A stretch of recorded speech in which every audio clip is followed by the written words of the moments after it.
I'm sorry, CFC friends, I had accidentally pushed a wrong button, and the video teaching ended in a way that I didn't think worked well.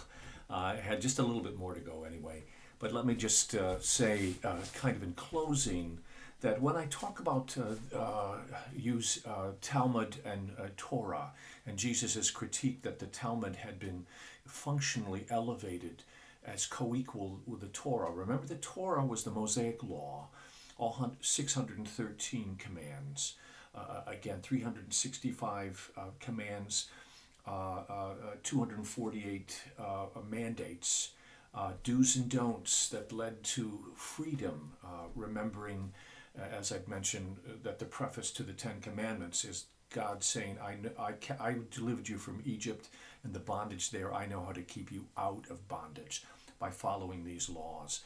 But that the Talmud, the oral tradition that was very much alive in the Pharisees during Jesus' time, that would not come to be written down formally until it came in the form of a Mishnah, and that was written over several centuries, probably ending around 500 years after the time of Jesus. But remembering this emphasis of dear nephew Jamesy, how many peas equals a spoonful? And Jesus' concern was that they were so focused on counting the number of peas, making sure they got them on that spoon at the expense of being able to be alert to the real needs around them.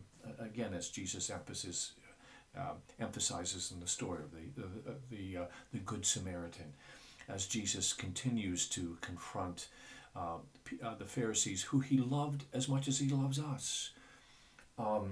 But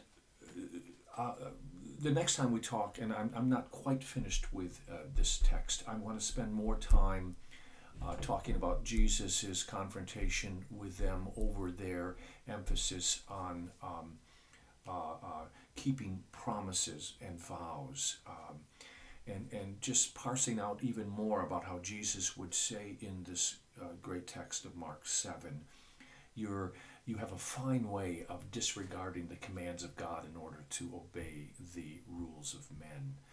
There is a rigidity in any kind of Pharisaism.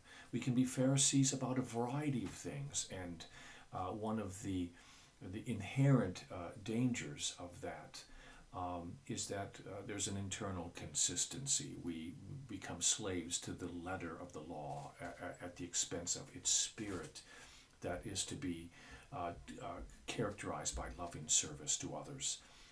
CFC, blessings on you. Let's continue to do the work of seeing God newly at work in us, individually, in our families, in our relationships, in our church, in our community. Continue to, as Steve has encouraged us to think, to ponder, to write, to experiment, to see anew the new way God is working.